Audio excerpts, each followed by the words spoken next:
Sulfur atomic number 16, electronic configuration 1s2, 2s2, 2p6, 3s2, 3p4. Total 6 valence electrons आणि हे 6 valence electrons आपण 1, 2, 3, 4, 5 and 6 दाखवले. त्यानंतर फ्लोरीनचं atomic number 9, electronic configuration लिहिलं आहे 1s2, 2s2 आणि 2p5.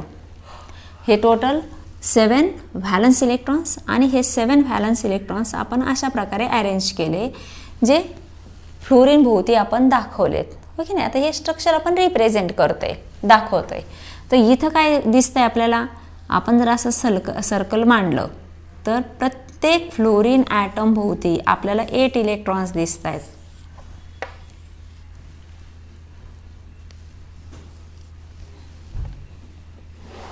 सल्फरचा 1 आणि फ्लोरीनचे 7, असे 7 आणि 8 इलेक्ट्रॉन.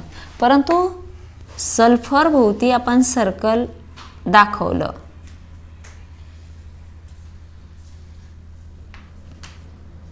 तर आपल्याला सल्फर भोवती टोटल 12 इलेक्ट्रॉन्स दिसत आहेत. 2, 4, 6, 8, 10 and 12 इलेक्ट्रॉन्स. मग ऑक्टेट रूल काय सांगतो, तो कुठलाही न्यूट्रल मॉलिक्यूल कोव्हॅलंट बॉन्डिंगनं तयार होणार असेल तर त्याच्या आउटरमोस्ट म्हणजे व्हॅलन्स शेलमध्ये 8 इलेक्ट्रॉन असले पाहिजे.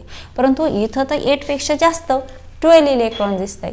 आणि SF6 हा न्यूट्रल मॉलिक्यूल आहे जो निसर्गामध्ये त्याच्या स्टँडर्ड स्टेटमध्ये आढळतोय. परंतु ऑक्टेट रूलनुसार त्यामध्ये 8 इलेक्ट्रॉन्स येत नाही तर 8पेक्षा जास्त इलेक्ट्रॉन्स येत आहेत. म्हणजे याचं रिझन काय हे ऑक्टेट रूलला देता आलेलं नाही. It is phase to explain about expanded octet why some molecule contains more than 8 electrons in its valence shell of the central atom. Then another example for expanded octet, that is PCl5. Phosphorus pentachloride आपण explain करू.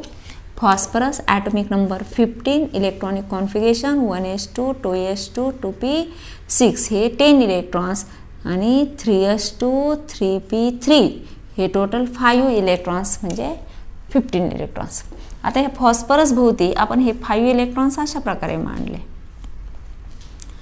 Chlorine काय आहे, halogen family member 17 atomic number 1s2, 2s2, 2p6, 3s2 and 3p5 हे 5 plus 2 that is 7 valence electrons. आणि क्लोरीनचे जर आपण असे 7 valence electrons मांडले, हे 5 PCl5 5 क्लोरीन ॲटम 1, 2, 3, 4, 5, 6, 7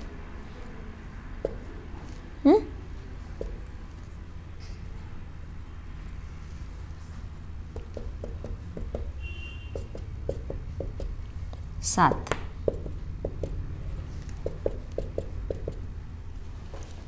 तर इथं क्लोरीनचं ऑक्टेट कंप्लीट होत आहे.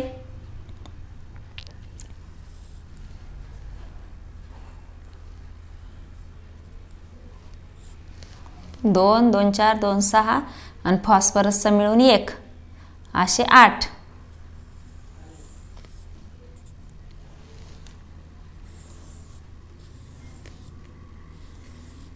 आणि फॉस्फरस भोवती होता 10, कारण 5, 2, 10 5 क्लोरीनचे स्वतःचे 5 किती झाले टोटल 10 इलेक्ट्रॉन्स म्हणजे 8पेक्षा 2 जास्त. आणि असाही मॉलिक्यूल स्टेबल मॉलिक्यूल आहे, त्याचंही एक्सप्रेशन एक्सपांडेड ऑक्टेटमध्ये नाही आहे. त्यानंतर इनकम्प्लीट ऑक्टेट.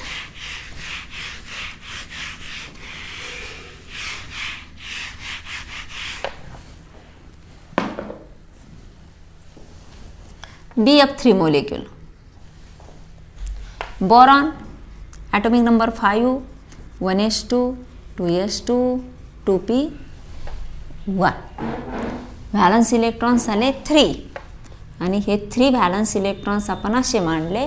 त्यानंतर आत्ताच आपण फ्लोरीनचं इलेक्ट्रॉनिक कॉन्फिगरेशन बघितलं ज्यामध्ये फ्लोरीन भोवती 7 इलेक्ट्रॉन्स आहे, हो की नाही.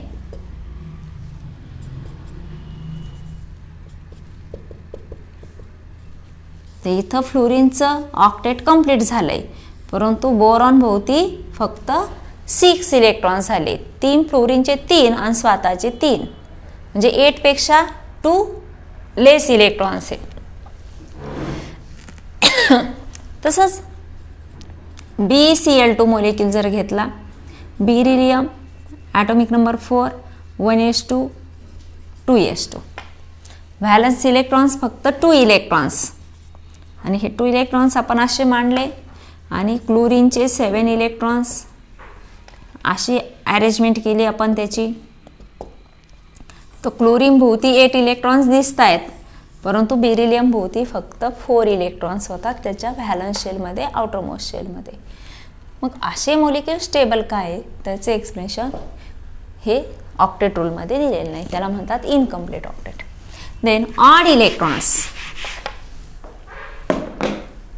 Odd electrons, the molecules like nitric oxide, nitrogen dioxide, they having odd electrons. आता नायट्रोजनचे 5 व्हॅलन्स इलेक्ट्रॉन्स, ऑक्सिजनचे 6 व्हॅलन्स इलेक्ट्रॉन्स, आणि हे इलेक्ट्रॉन्स आपण अशा प्रकारे मांडले. हे 5 electrons,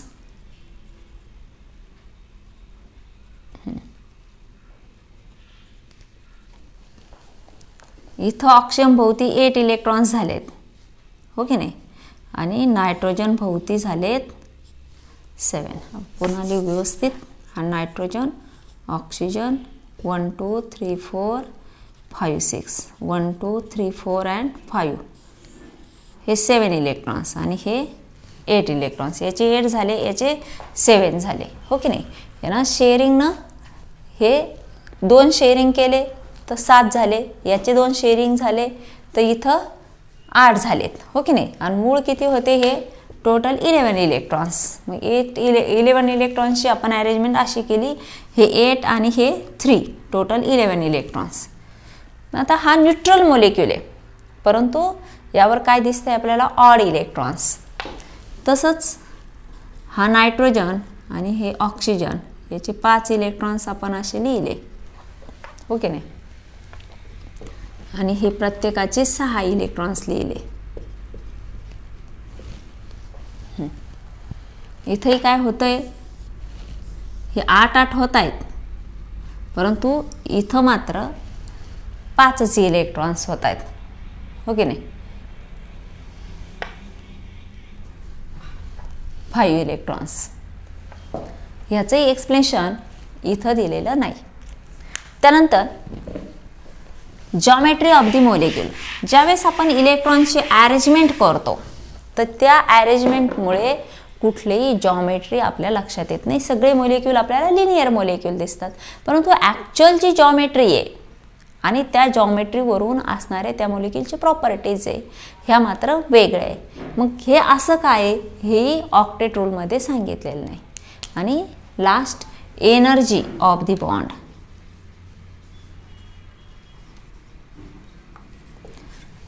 Different bonds having different energy in different molecules. Though the all covalent bonds are formed by sharing of electrons, but they having different energies and bond enthalpy also different. Why they having different energy, that is bond enthalpy, the explanation for this is not given in octet rule.